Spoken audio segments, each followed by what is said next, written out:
ये आकाशवाणी रायपुर है। छत्तीसगढ़ी समाचार बुलेटिन के संग धर्मेंद्र दुबे के जय जोहार।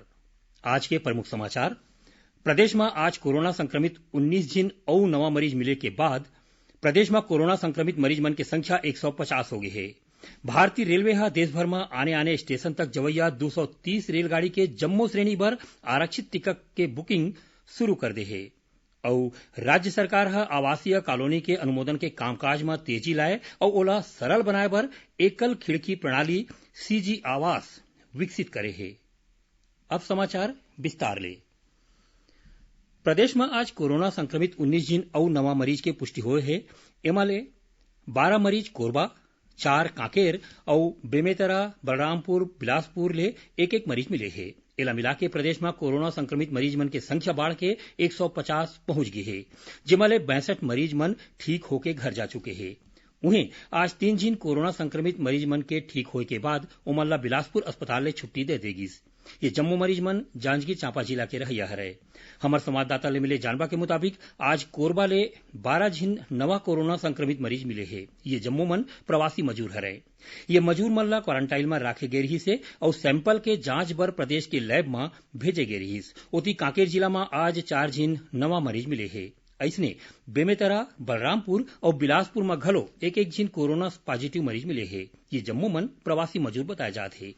इति राजधानी रायपुर में आज कबीर नगर के तीर अपन घर ले ड्यूटी में जावत एम्स के डॉक्टर मन के स्वागत करेगी।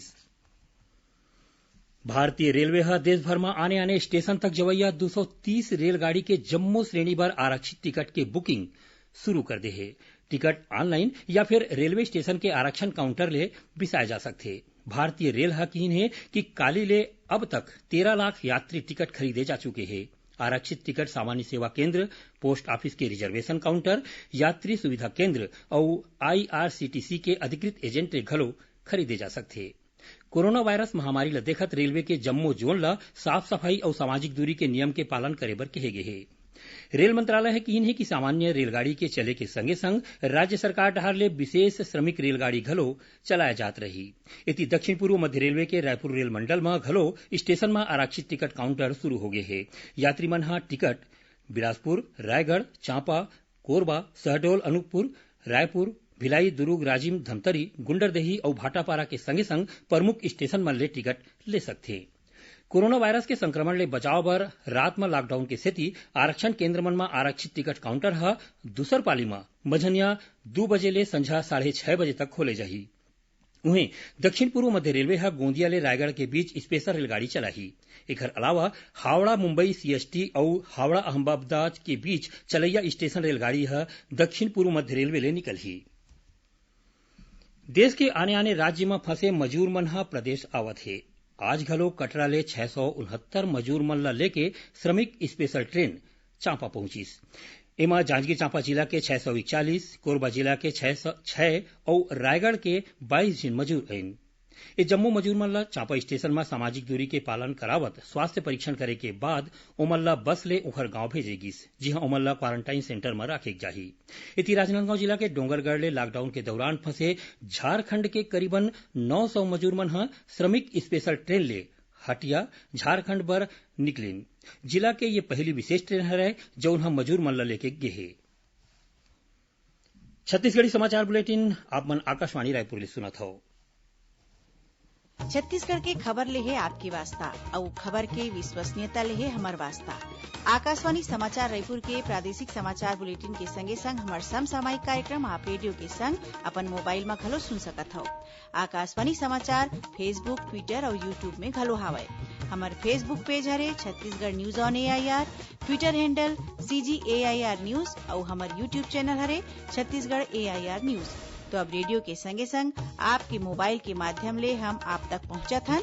छत्तीसगढ़ के हर खबर पर सुनत रहो आकाशवाणी समाचार। अब आगू बढ़न बाँचे समाचार कोती। रिजर्व बैंक हा रेपो दर ला 4.4% ले घटा के 4% कर दे है। रिवर्स रेपो दर घलो कमी करेगे है। रिजर्व बैंक के गवर्नर शक्तिकांत दास हा आज मुंबई में मीडिया ला एकर जानबा दिन। ओमन बताइन कि रिजर्व बैंक हा कोरोना संक्रमण ला देखत कर्जा के भुगतान में और 3 महीना के रियायत दे के घोषणा करे है। राज्य सरकार ह आवासीय कॉलोनी के अनुमोदन के कामकाज में तेजी लाए और ओला सरल बनाए बर एकल खिड़की प्रणाली सीजी आवास विकसित करे है। एकल खिड़की प्रणाली ले अब जम्मो अनुमति ला 100 दिन के भीतर पूरा कर ले जाही। जानवा के मुताबिक अर्जी करैया मन डहार ले अपन भुइयां के चारों सीमा के तहत खसरा ला एकीकृत करके पेश नहीं करे जाए ऊपर खसरा एकीकरण बर 40 दिन के उपराहा बेरा दे जाही। ए काम में अर्जी करैया मन ला अब घेर बेरी कोनो ऑफिस जाए के जरूरत नहीं पड़े। अर्जी करैया मन ला पोर्टल या SMS के माध्यम ले बेरा बेरा में जानवा मिलत रही। केंद्रीय खाद्य मंत्री रामविलास पासवान आज वीडियो कॉन्फ्रेंसिंग के माध्यम ले देश के आने आने राज्य में खाद्यान्न व्यवस्था के समीक्षा करें। ए दौरान श्री पासवान लॉकडाउन के बेरा कोरोना वायरस के संक्रमण ले सुरक्षा पर प्रदेश में करे गे उपाय और खाद्य वितरण व्यवस्था के जानवा लीन। ओमन किहिन की छत्तीसगढ़ लोगन मन ला अनाज दे में बड़का भूमिका हासिल करे है। ए मौका में छत्तीसगढ़ के खाद्य मंत्री अमरजीत भगत श्री पासवान ले सेंट्रल पुल में 8 लाख मीट्रिक टन उपराहा चाउर लेके विनती करीन। ओमन प्रधानमंत्री गरीब कल्याण योजना के तहत गरीब परिवार मन ला दे जात हरेक सदस्य 5 किलो मुफ्त चाउर ला 3 महीना तक बढ़ाए के मांग करीन। श्री भगत प्रदेश के BPL कार्डधारी परिवार जैसन APL कार्ड वाले मन ला घलो सस्ता में चाउर दे के बात किहिन। राज्य सरकार कोरोना वायरस के संक्रमण और महामारी के विस्तार ला रोके के उद्देश्य ले काली शनिचर के प्रदेश में सामान्य अवकाश घोषित करे है। ए बारे में सामान्य प्रशासन विभाग डहार ले आदेश जारी कर दे गे है। आदेश में कहे गे है कि प्रदेश में कोरोना वायरस के संक्रमण ला रोके बर सरकार पहली ले ए महीना के हर शनिचर और इतवार के पूरा लॉकडाउन रखे के निर्णय ले है। केंद्रीय स्वास्थ्य मंत्रालय कोरोना संक्रमण के दौरान और ओखर बाद के बेरा बर टीकाकरण सेवा के बारे में परामर्श जारी करे है। एकर मुताबिक कोरोना संक्रमण के जम्मो जगह मन में नवजात लइका मन के टीकाकरण चलत रही। एक काम बर टीकाकरण सेवा ला 2 भाग में बांटे गे है। कंटेनमेंट और बफर वाले जगह में पहली वर्ग में रखे गे है तो दूसर वर्ग में बाँचे जम्मो क्षेत्र होही। टीकाकरण के दौरान कोनो भी जगह में 5 ले ज्यादा लोगन मन के सकलाए ऊपर रोक रही। आज वट सावित्री पर्व है।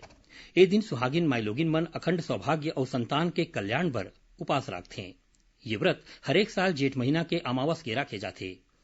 आज राजधानी रायपुर के संगे संग प्रदेश के जम्मो जगह में माई लोगिन मन व्रत रख के अखंड सौभाग्य और परिवार में सुख शांति रखे बर पेड़ के नीचे बैठ के पूजा पाठ करीन। कोरोना वायरस संक्रमण के सेती कतकोन माई लोगिन मन घर में राखे गे गमला में बर के पूजा पाठ करीन। अब थोड़कुन समाचार सार में। केंद्रीय सूचना और प्रसारण मंत्री प्रकाश जावड़ेकर एक महत्वाकांक्षी पहल के तहत लोगन मन तक अपन बात ला पहुंचाए बर आज सामुदायिक रेडियो ऊपर गोट बात करही। संझा 7 बजे ए गोट बात ला देश भर के जम्मो सामुदायिक रेडियो स्टेशन मन प्रसारित करही। आज अंतर्राष्ट्रीय जैव विविधता दिवस है। कोरोना वायरस महामारी के पर्यावरण के स्थिति में बदलाव ला देखत इसो के विषय है समाधान प्रकृति में निहित है। राज्यपाल अनुसुईया उइके बेमेतरा जिला के गांव टेमरी में काली हुए सड़क दुर्घटना में 2 झिन मजूर के मौत पर दुख जताए है। और महासमुंद जिला में पिथौरा क्षेत्र के गांव डोंगाझर में भालू एक झिन सियन मनखे ऊपर हमला कर दिन। ये मनखे के इलाज रायपुर में चलत है। आखिर में प्रमुख समाचार एक गांव फेर। प्रदेश में आज कोरोना संक्रमित 19 झिन और नवा मरीज के पुष्टि हुए है। एला मिला के प्रदेश में कोरोना संक्रमित मरीज मन की संख्या 150 हो गई है। भारतीय रेलवे देश भर में आने स्टेशन तक जवैया 230 रेलगाड़ी के जम्मो श्रेणी पर आरक्षित टिकट की बुकिंग शुरू कर दे है। और राज्य सरकार आवासीय कॉलोनी के अनुमोदन के कामकाज में तेजी लाए और ओला सरल बनाए बर एकल खिड़की प्रणाली सीजी आवास विकसित करे है। एक संग छत्तीसगढ़ी समाचार बुलेटिन इहे सिरावत है। जय जोहार।